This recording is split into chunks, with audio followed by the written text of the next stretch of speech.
And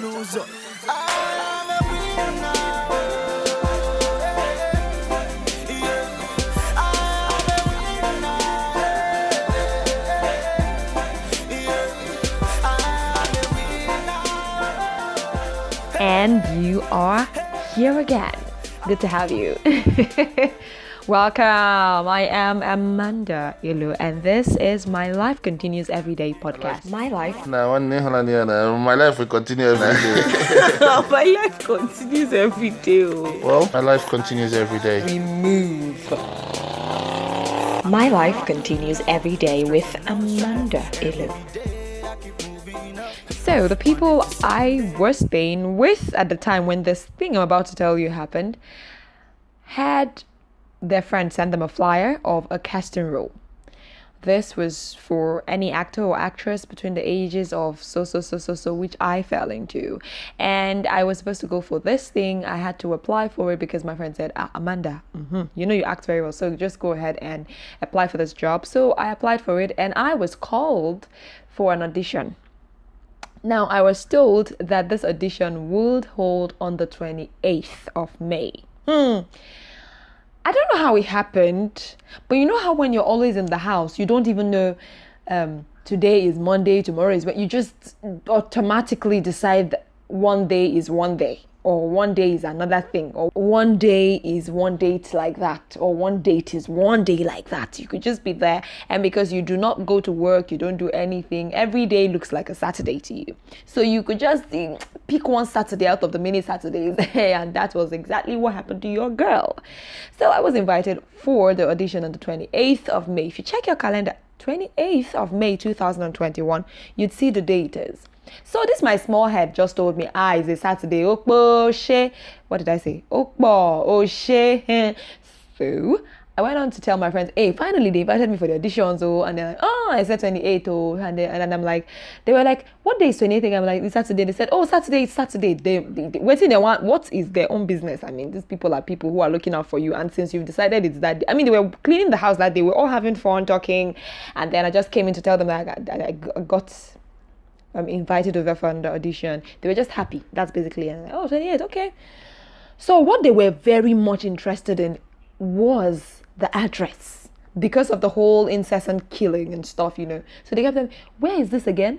I'm like, I'm not being like, give me this invitation. So I told them where it was, and they said, this place is far. You'd have to move to this part of Lagos to attend this audition. I said, okay. So we started making provisions. I had the friend who brought me to Lagos, or the friend I came to Lagos to stay with originally, stays in that part of Lagos. So I was told to, okay, when it's approaching this day, I should, of course, it was a Saturday we had in mind. So at least on Friday, just get yourself prepared and go to her house. I mean, she's been waiting for you to come over, So on Friday morning, people of God, I did not even think of it, because on Thursday night, did I tell people I've joined choir? So I went to join a choir in my church, and I was welcomed, and I did stuff. No, I didn't do stuff. I just sang, and I don't know anything. Forget all these things. I'm forming. I have good voice. I had to be put in proper place. I had to be put in my proper place, but it's okay. I sing altar, by the way. And then I came back on that Thursday night. I did not check anything. The only thing my friend kept, because now the friend I was going to her house kept calling me to check up on me and to know when I was coming and to know where this place was. I sent her the flyer. I told her where it was. They gave me directions. Nobody looked at the dates. So let me shorten this whole story. Ladies and gentlemen, Friday came up and I was just there. By the way, I think my first podcast was posted on Friday, yeah? So I was actually not paying attention to the date. I did not see it. So I continued. And then I went to my friend's house. It was in the evening when I had moved to that other part of Lagos that I checked the date. And it occurred to me, baby girl, you just missed an audition. And this audition looked like something you would have done better. Okay, there were so many signs that just made it clear that maybe I wouldn't be going for that thing. But I felt it was just my laziness. Whatever the case is, I just want to believe that I have succeeded in losing one job again because I chose to be careless. So don't be careless. Always look out for details and pay attention and pray too. Who knows? Maybe, I don't know, maybe it was not for me. I don't want to dismiss it as not for me. I also want to bash myself for being careless.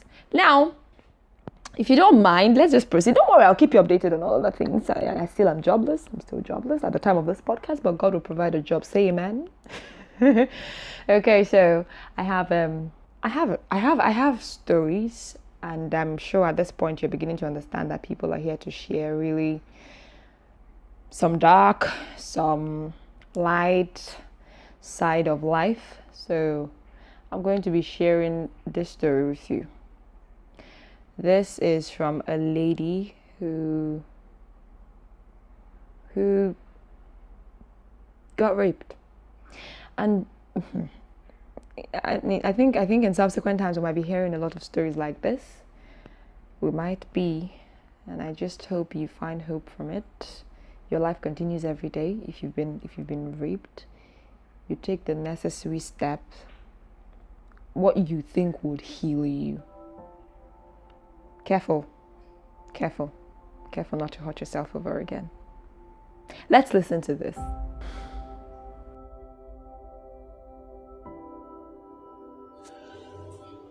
My name is Jennifer Okafor-Nyeneke.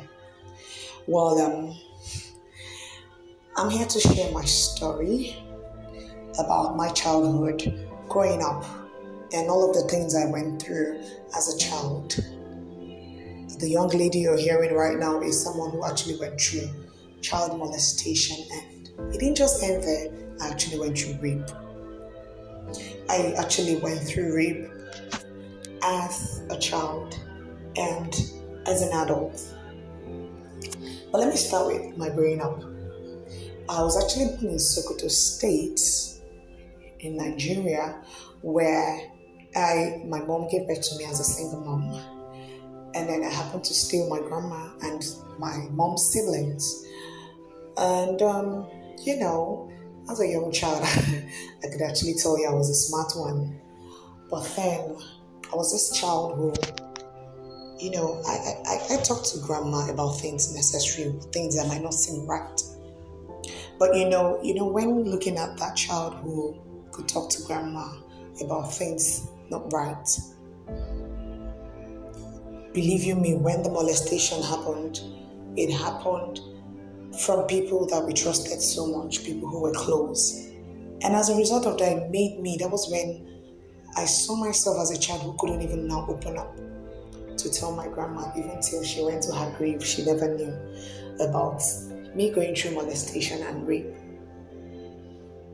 But when I knew molestation, she knew about a particular one, but then the rest, I couldn't even tell her because I didn't even know how to say it. Well, growing up, I went through molestation through people close, and there's this certain man who was like a father figure to me then, and another younger man actually molested me as a child. And when I told my grandma, because of the way I was walking coming back home that day, she went to meet them and to talk to the younger man who did it. And believe you me, he was spoken to. But you see, I could remember when we left that area where we were, then grandma sent me to that same man that was supposed to be a father figure to actually go get something. This is a man who has kids, even older than myself. And based on trust, I actually went there.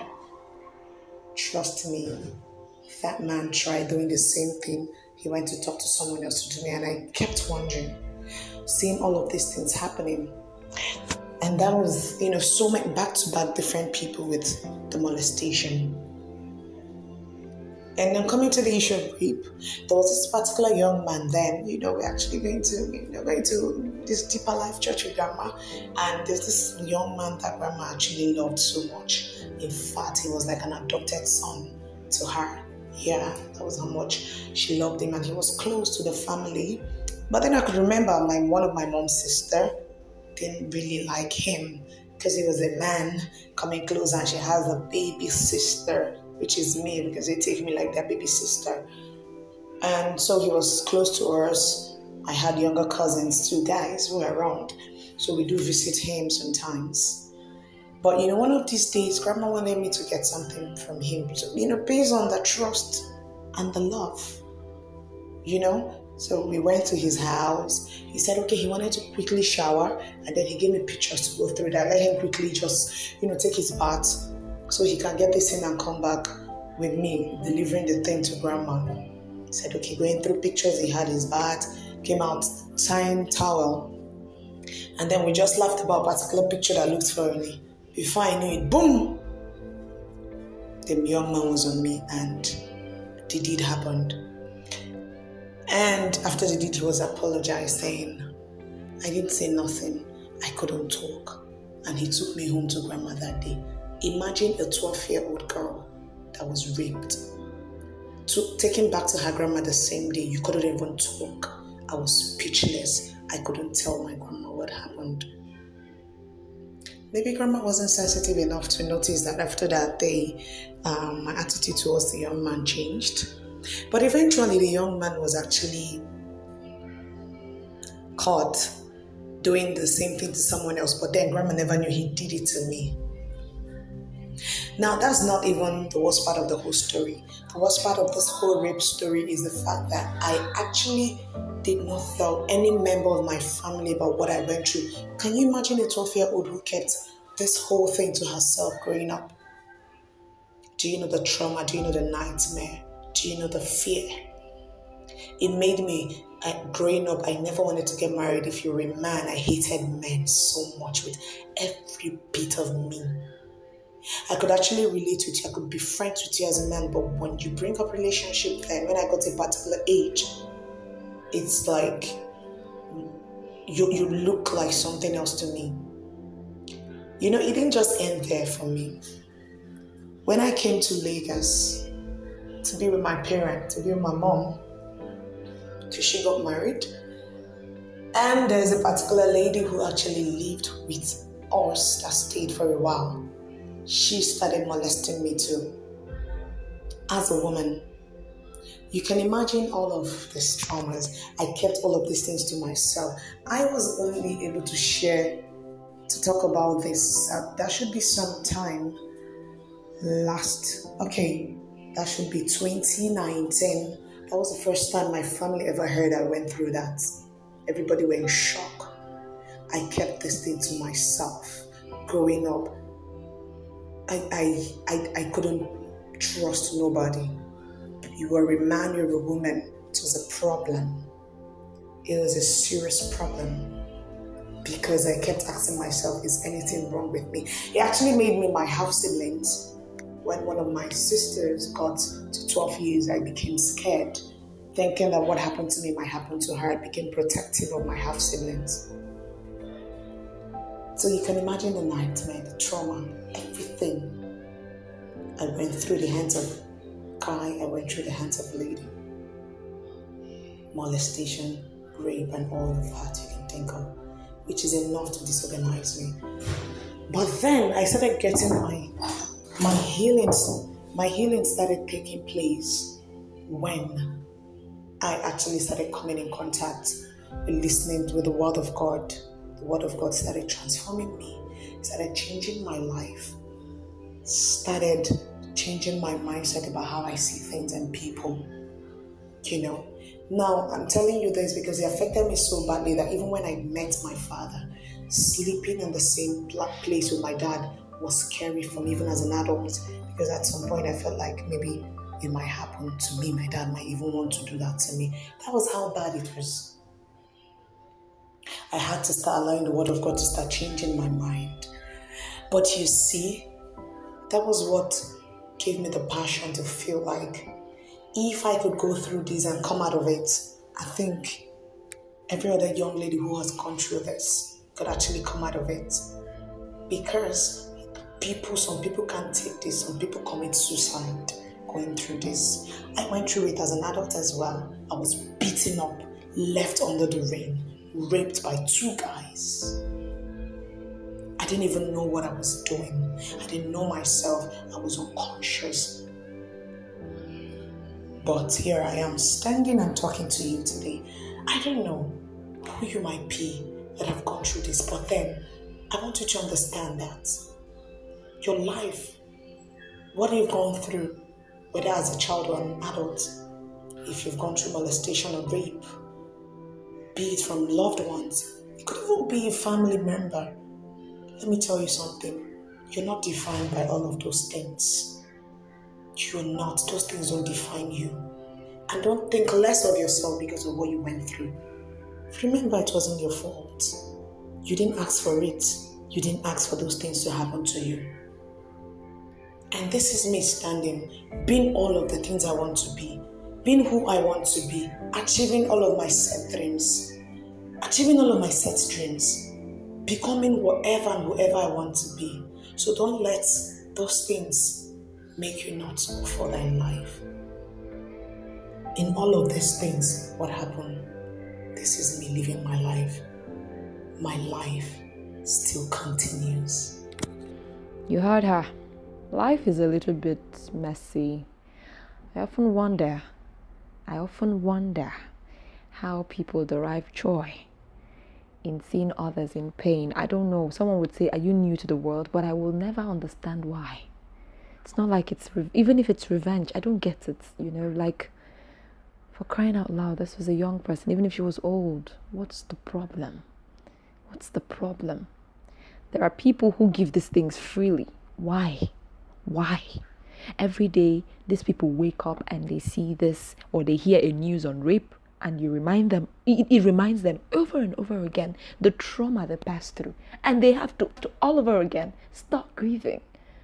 If you can hear me, and you are a rapist, you molest people, you abuse people, children, adults, whoever, it doesn't make sense. Think about it. It does not make any sense. And I'm telling you in the kindest way possible, because I don't know, you could be judged and hurt by people who are more aggressive than I am, or by your creator. I'm just telling you now that it's not cool. It's not cool. And when I say it's not cool, don't look at it as she's judging me or she's being all. I'm telling you it's not cool because it has a ripple effect. I'm not here to teach you, but I just want you to know it's not cool at all. You ruin someone's life in a way you do not even understand. It goes on and on and on until this person is lucky enough to get help. Otherwise, it has this terrible ripple effect. And my darling, I wish you the best, and to all other persons who are passing through this, please be strong, stay strong, and do not forget to live your life every day. You have a purpose, and I'm sure you're still going to fulfill them. It gets really tough, but you hang in there some more, hang in there. The next story is from somebody who is a very funny one, but then his life continues every day. You should really listen to this one. Hello. So my experience, I remember this very day when I was in diploma in Unizik. I was in diploma year 1 actually. So I went to Queen Suit to go and swim. I saw a lot of people there. There were a lot of beautiful girls and all that. But there was this particular girl that caught my attention. Apart from the fact that she was my spec, a lot of guys were not really talking to her. Very fine creature like this, curvy and all. So nobody was talking to her. So me now, I now said, yes, those are the kind of people I like, where I'm not following a lot of guys to drag for attention. So I had to go and meet her. We started talking, I made her comfortable and all that. So she asked me if I'm in Unizik. I said yes. I said, how about you? She said she's in Unizik. She now asked me what department. That was a mistake. I was supposed to, if you want to lie, at least you have to first of all be the one asking the questions so that you can tune it to your favor based on the other person's answer. Me, I now said I'm in psychology department. She said what level. She was very fast. She was just asking me what level, and then I said I'm in 200 level. All of a sudden she started laughing. I said, why are you laughing? She now said, because you are not in my class. So eventually it turns out that she's in psychology 200 level, and I didn't know about that. So me now, I knew I've already messed up already, and I just tried to maintain composure. I was like, oh, are you serious? Oh, you're in psychology? Oh, okay. I was just short of words. I didn't know what to say, and then I forgot what I ever used to cover up eventually. So later on, and I said, oh, I mean diploma year 2, not regular. I mean diploma year 2. And I said, oh, okay. But that she was still skeptical because she knew like almost everybody in diploma year 2. So it was later on I took her number and I called her and I said, so sorry, I was actually telling a lie. I'm in diploma year 1. But if you did diploma, you know how they stigmatize us and everything. So she now laughed and she said that she knew because she knows everybody in diploma year 2 and she knows I was not also in diploma year 2. So man, it was a very funny experience, but at the end of the day, my life continues every day. Peace out. Someday she was going to find out. And who knows, if he was honest, maybe he would have gotten this girl. And well, his life is good, Sha. His life continues every day. I mean, he's done with school and I know he has someone in his life now. So maybe she wasn't meant for him. Or maybe it would just help him tread cautiously and not be dishonest. Okay, so I'm not taking it too seriously, but then this is his story of his own life and how his life continued every day after that, and it might have broken his heart, the way he described this lady seemed like he really, really liked her. So thank you so much for sharing that story with us. And yes, that's all we have today. Remember to stay strong, and now remember, life is in motion. You have to keep going. Don't rush too much. Don't rush more than you can. Just take your own step, go at your own pace, but don't stop. You can only stop to refuel and then continue. It's okay to quit at some point. It's very okay to quit at some point, so long as you know that quitting leads you to a better stage. That stage should not be you taking your life. It should be a stage to better your life as much as you can. Keep the hope alive. Keep your stories coming. Do not forget to share. If you love this podcast, do not forget to share this good news with your friends on different social media platforms. Tell them to listen and tell them to keep sharing. And you keep sharing the hope and the love. It's been amazing with you here. And my life continues every day, irrespective of the things that happen. Irrespective of this audition that I missed. You pay me, Sha. You pay me. Well, until I come again, may God bless you. And may his angels protect you. I am Amanda Elu. Leon 9. Oh, na, na, na, na. I got you. I'm living a good life. No stress and no strife. Every day I keep moving up. Monday to Sunday, steady balling. If I'm a cannabis, one nature, one I'm a